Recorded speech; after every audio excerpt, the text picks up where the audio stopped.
Les saludo cordialmente. Soy el doctor José Luis Cervantes Guzmán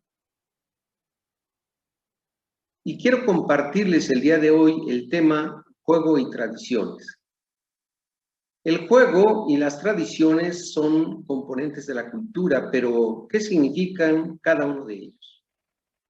El juego es un tipo de comportamiento humano e impulso biológico, en parte innato, que se expresa en forma de actividad cognitiva, emotiva, social y motriz, vinculada con la realidad concreta y abstracta, en parte adquirido, que se manifiesta en patrones lúdicos construidos que reciben nombres diversos. Por ejemplo, Piaget les llama juegos reglados. También les llaman dirigidos, didácticos, estructurados, etc.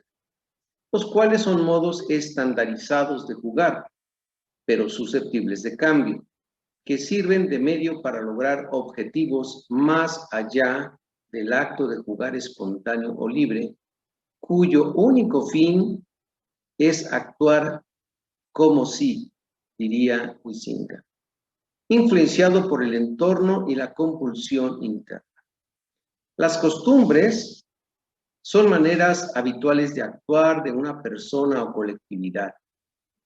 Se adoptan por su uso prolongado y por la repetición frecuente. Las tradiciones son la transmisión de generación en generación de algunas costumbres arraigadas en una comunidad que se mantienen como un rasgo identitario.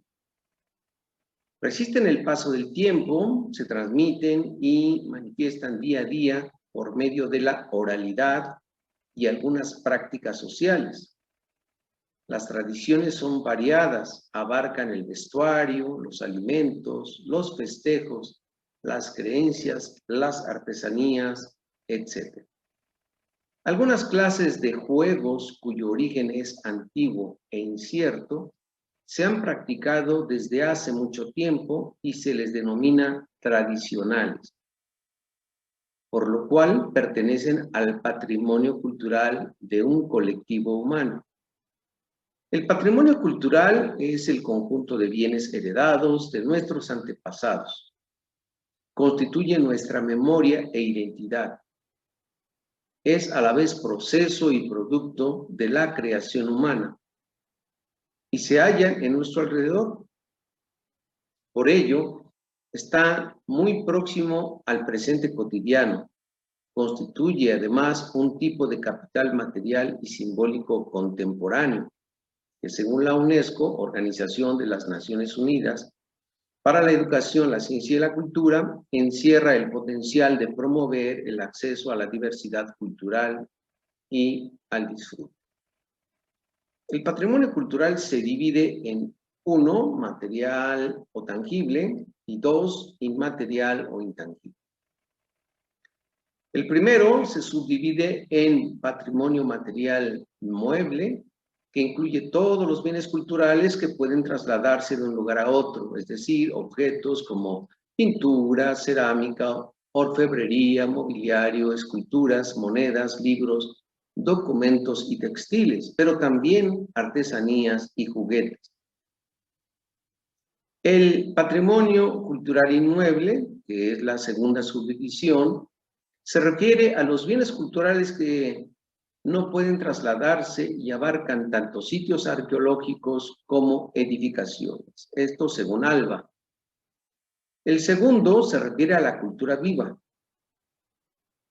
como lo es el folclore, la medicina tradicional, el arte popular, las leyendas, el arte culinario, las ceremonias y costumbres, entre otros.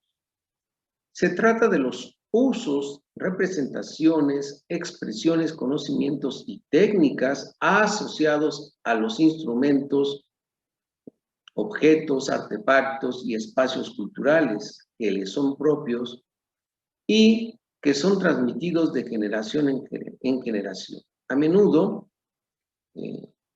es la viva voz o a través de demostraciones prácticas, según Alba nuevamente. Esta categoría da cabida a los juegos tradicionales.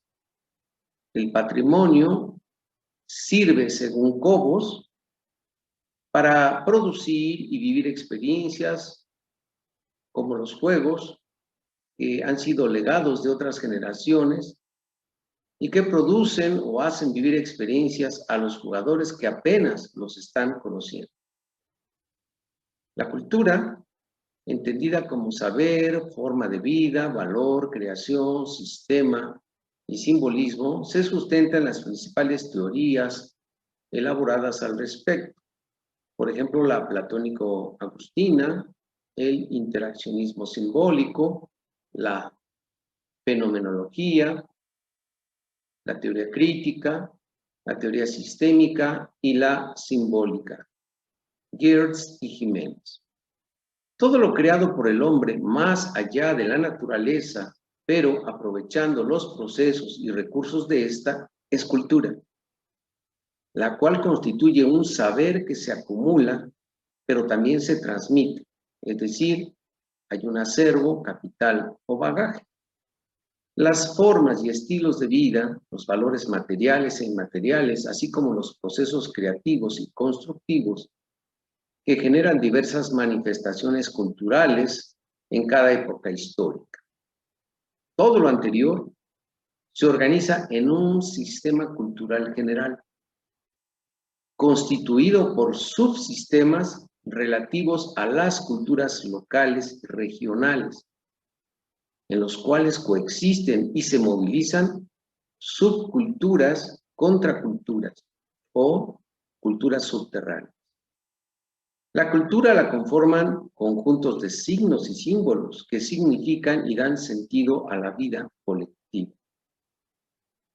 La UNESCO define la cultura como el conjunto de los rasgos distintivos, espirituales y materiales, intelectuales y afectivos que caracterizan a una sociedad o a un grupo social y que abarcan, además de las artes y las letras, los modos de vida, las maneras de vivir juntos, los sistemas de valores, tradiciones y las creencias. El juego, se ha dicho, es anterior a la cultura, Huizinga, y es inherente a la condición humana porque no hay ser humano que no haya jugado. Schiller dijo, el hombre solo juega cuando es hombre en el pleno sentido de la palabra, y solo es enteramente hombre cuando juega. Por su parte, los etólogos, que también han estudiado y fundamentado un tipo de comportamiento regular en algunas especies animales, le llaman juego. Una vez aclarados algunos conceptos, cabe preguntarse, ¿qué son los juegos tradicionales? ¿Cuáles son sus rasgos? ¿Cuál es su contenido o trama? ¿Por qué son importantes para algunos contextos? ¿Cómo los perciben las familias actuales? ¿Por qué deben interesar a los grupos más jóvenes de una comunidad? ¿Por qué y cómo rescatarlos y divulgarlos? De todas estas preguntas, solo responderé a la primera en esta introducción, ya que el resto se dará a conocer en la jornada módulo número 6, Juego y Tradiciones del Congreso Diplomado Itinerante. Vamos a jugar 2020-2021. ¿Qué son los juegos tradicionales? Este tipo de juegos no solo se refieren a los que han jugado y juegan los niños, también a los que aún practican los adultos. Al respecto, se ha pretendido rescatar esta clase de juegos para el conocimiento de las generaciones jóvenes. El argumento de Ortega de Filán para este rescate es coadyuvar a amarlos, interiorizarlos y a identificarse con sus raíces para poder sentirse orgullosos de ellos desde edades tempranas. Esta óptica de especialistas, investigadores, docentes o integrantes de generaciones pasadas es válida, pero volvamos a la pregunta. ¿Por qué les puede interesar a los jóvenes y a los niños jugarlos? Quizás esta sea una tensión o contradicción típica entre ser y deber ser. Los integrantes de otras generaciones deseamos que las nuevas generaciones lo recuperen como nosotros los vivimos, porque en nuestro imaginario colectivo son importantes. Sin embargo, otros legados o modos de ser y actuar de nuestros padres o abuelos los desdeñamos y no los repetimos ni practicamos e incluso los olvidamos.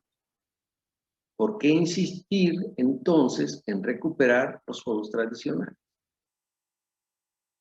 El juego en sí mismo, en su acepción de comportamiento libre y espontáneo o play, y en su versión de patrón lúdico, estructurado, construido, dirigido o game, conlleva ya el rasgo inherente de tradicional, tanto en su permanencia en el tiempo que data desde la aparición de la especie humana hasta el momento actual, aún presente en todos los espacios de la vida grupal, comunitaria y societal, en múltiples formas y modos. También como manifestación biopsicosocial y cultural, que se ha estudiado y explicado parcialmente por algunas ciencias sociales, como un componente primigenio de la cultura, y en este sentido comparte protagonismo con actividades primitivas como cazar, pescar, recolectar, fabricar herramientas, danzar ritualmente, pintar en las cavernas, criar bebés, reproducirse como especie, controlar el fuego, etc. Algunos tratadistas han escrito en sentido amplio sobre el carácter tradicional del juego libre y espontáneo desde el origen de la cultura. También lo han hecho en el sentido restringido al referirse a patrones lúdicos tradicionales, presentes en la historia de toda sociedad humana, a veces con muchas diferencias, pero en otras con grandes similitudes. Viene al caso citar a los países europeos que incursionaron en el continente que ahora llamamos América en la primera mundialización, con fines de conquista y colonización, quienes impusieron su cultura y sus formas de jugar, las cuales alternaron con los modos de jugar de los pueblos originarios, por ejemplo, con los juegos prehispánicos y autóctonos, con un sentido ritual y festivo. Lo que ahora se conoce como juegos tradicionales en América Latina y el Caribe fueron producto de la ideología del mestizaje, tanto racial como cultural. Al respecto, Bracho reflexionó sobre la importancia otorgada al mestizaje como categoría histórica o corte de la realidad, la cual no confluye únicamente con el firme propósito de establecer un hecho histórico, cuyo filón de mayor trascendencia se encuentra en la constitución de un nuevo actor social. Quizás lo más importante sea la vinculación con Occidente, cuyo gozne de articulación se presentó por medio del mundo ibérico, con el que América Latina, se ha pensado, ingresó a la civilización occidental. La imposición ideológica de la conquista y colonización supuso que las formas de vida y prácticas sociales de los grupos conquistados y colonizados debían ser olvidadas. Eran cosa del pasado, es decir, eran tradiciones de los originarios que le hemos llamado indebidamente indios. Y por ello, esas tradiciones de los originarios no debían preservarse. Sin embargo, muchos elementos del lenguaje, el arte culinario, los ritos y costumbres ancestrales, entre otros, aún se perciben en el sincretismo cultural.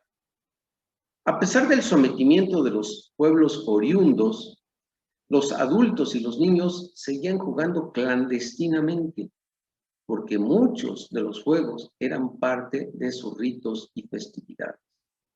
No obstante, el catolicismo inculcó sus dogmas y rituales por medio de la evangelización e influyó en los contenidos lúdicos durante 300 años y más. Es necesario no olvidar que los juegos populares y tradicionales siempre hablarán de lugares concretos, de dinámicas complejas, de orígenes múltiples, de configuraciones y reconfiguraciones. Esto según Tavares. En las llamadas sociedades primitivas, la vida se ha dividido en tres partes: satisfacción de las necesidades elementales, como alimentación y reposo; ocupaciones ligadas a la subsistencia, como la agricultura; y actividades lúdicas, como por ejemplo los juegos, las festividades y las danzas. Sin olvidar que el colonialismo de los países económicamente más poderosos aún pervive debido a la globalización. También es cierto que los estados-nación se resisten activamente, han vuelto a sus orígenes para resaltarlos. Tal es el caso de los juegos tradicionales, como integrantes de las historias locales, los microrrelatos, la exaltación de las identidades y de aquello que nos hace ser latinoamericanos y caribeños, aún en la diversidad biológica y cultural. Las miradas actuales se enfocan a la cotidianidad, donde se construyen las formas de vida particulares y locales, las costumbres, tradiciones y otros elementos que se vinculan con lo nuestro.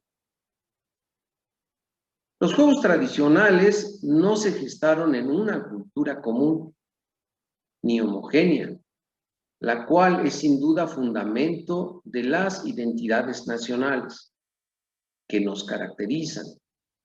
Las sociedades latinoamericanas, en mayor o menor medida, han transitado del mestizaje a la pluralidad y diversidad cultural, según Gross. En esta introducción al tema juego y tradiciones, propongo la siguiente concepción con propósitos argumentativos. Los juegos tradicionales son prácticas sociales de origen antiguo que han sido jugadas de generación en generación por niños y adultos, conservando sus componentes básicos, casi inmutables, por lo cual forman parte del patrimonio cultural de una comunidad. Cervantes. Habrá más temas interesantes en la jornada módulo número 6, Juego y Tradiciones, correspondiente a nuestro Congreso Diplomado en Juego Humano online. Vamos a jugar 2020-2021.